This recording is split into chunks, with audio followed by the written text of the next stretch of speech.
The Staircase is an 8-part miniseries that follows the family of Michael Peterson after he is accused of murdering his wife Kathleen in December of 2001. It's a story that's been covered before in the documentary of the same name, but now in this new dramatized format we have a new, not entirely fresh set of eyes to give their own perspective on the case and the family of the Petersons.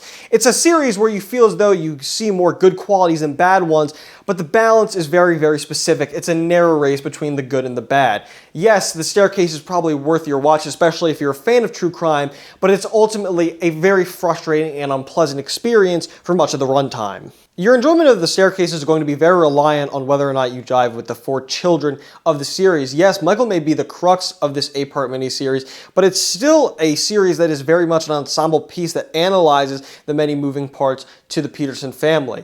A recent trend in modern TV is to present characters with obvious good choices and bad choices, and to make them still make the bad choices in a compelling and reasonable way for the audience. But there's nothing worse than characters acting nonsensical. There's nothing more frustrating than seeing a character obviously choose something that's against their best interest in a way that doesn't have their vices artfully take them down and make themselves get in their own way.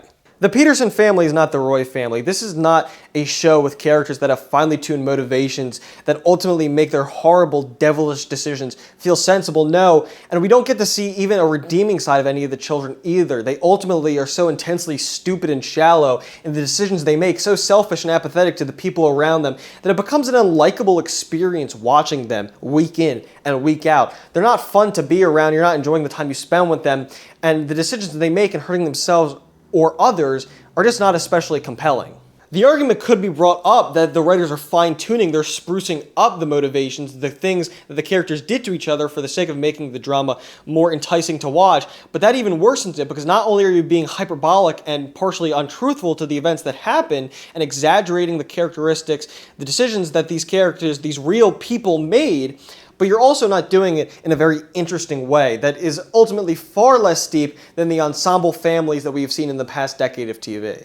Someone else can lead the charge whether or not the show is exploiting the situation, grossly overblowing Michael's characteristics. I'm just trying to see if it works in a narrative sense. Sometimes it does, sometimes it doesn't. Like, I enjoyed the show's take that the American justice system, justice in general, is ultimately judging you as a person and not just you in a singular event. It's not an entirely original thesis, but I think that the show delivers that pretty well. Like Michael Stuhlbarg, in one situation, he has this line, delivers it quite well, where he talks about, Michael, it's not just the facts of the case that are on trial, it's your character as well. And I think that the idea that Michael may not end up being punished for murdering Kathleen, but for being so deceitful and hurtful in his life beforehand, that's an interesting idea that the show explores in a reasonably good format. The issue is that Michael is such an utter bastard of a human being that it really doesn't matter halfway through the series whether or not he's guilty or not. He's a terrible person, top to bottom, in every single aspect of his life. And so the tension that could come from wanting him to be released is gone. And the show never feels as though it earns you trying to consider, well, wait a minute, if he's not guilty, he's not guilty. It doesn't matter anymore. We don't have Michael as a complex enough, good enough human being for us to root for him and feel the tension of him being in jail and being improperly incarcerated. The show never enters that next level of quality where it's mixing all these ideas together in a super fascinating, complex way. It ultimately fumbles the ball a lot in trying to say stuff about the American family, the American justice system. It has inklings earlier on in the seasons about concealing evidence, about people being shifty, shady behind the scenes. And then by episode 7, we now have a new character coming in saying the whole system is corrupt and broken, but then we don't see her for more than 30 seconds in episode 8.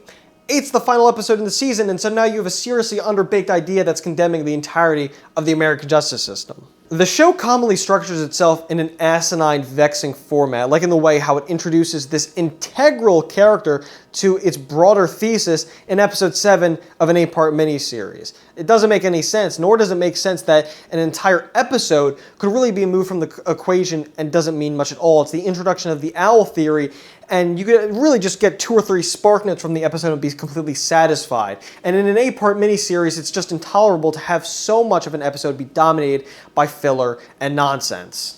The show cuts back and forth between 2 different timelines, but it always does so on the most cheaply suspenseful moment possible. There's no real rhyme or reason why we're jumping back and forth in time. And again, you can go through entire segments of the TV show where you don't feel as though you learn a lot about the characters, and it's taking you away from the real action, the real meat of the story, which commonly takes place when Michael is actually being convicted, not anything before or after.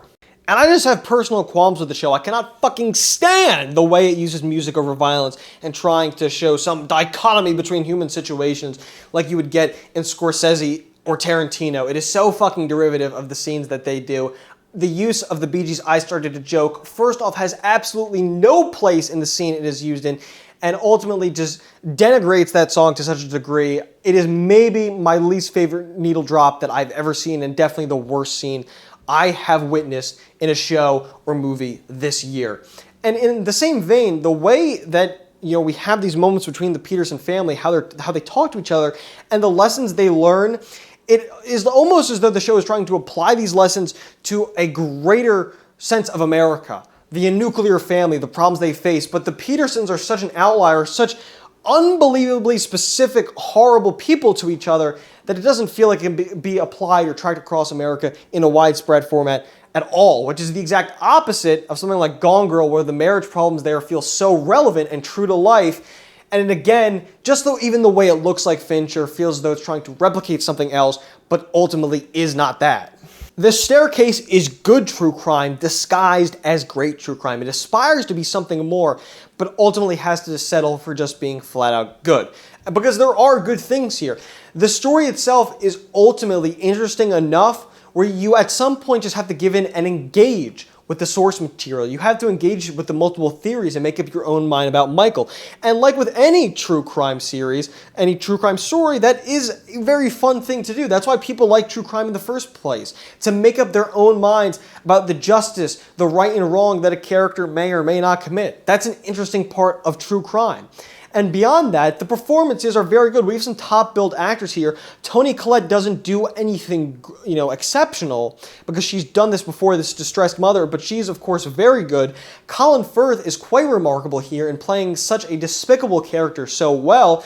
And Michael Stuhlbarg, he is like a favorite side character in almost anything I watch now, and is such a very specific and awesome balance to the utter acidity offered by the other bad people in this show. And the show starts off in a phenomenal format. The opening long shot of Todd coming home from a party going into his house is nothing short of an inspired sequence that really hooks you, grasps you into this world, and makes you think that this is going to be yet another inspired HBO series that somehow meets the ridiculously high bar that HBO has set for itself. But unfortunately, that is not the case. This is not another hit from HBO, another 5 out of 5 perfect series that hits exactly all the right notes. The characters are not likable and interesting enough to make them pleasant to watch throughout the entire series. The show's ideas don't make it worthwhile for you to look past that and to engage with the deeper thoughts behind this. And this is ultimately so derivative and feels like a copycat of other works that came before it that it really can be an annoying thing to watch at many times during its length. And if you just want to say, fuck that, well, let me just see these great performances here. The Staircase is still severely underwritten at points. It doesn't have enough pizzazz to its writing to really make it anything special or great in the long run when it comes to so much of these characters saying words that don't really mean anything at all. I'm giving The Staircase a 3 out of 5. It just barely gets a like for me. Anywhere from a 6.0 to a 6.1 on an out of 10 scale. It's good to watch with a matured family, and it feels like you gain something by the end by watching just a very fascinating series of events that could have been done, could have been shown to you in a much better manner.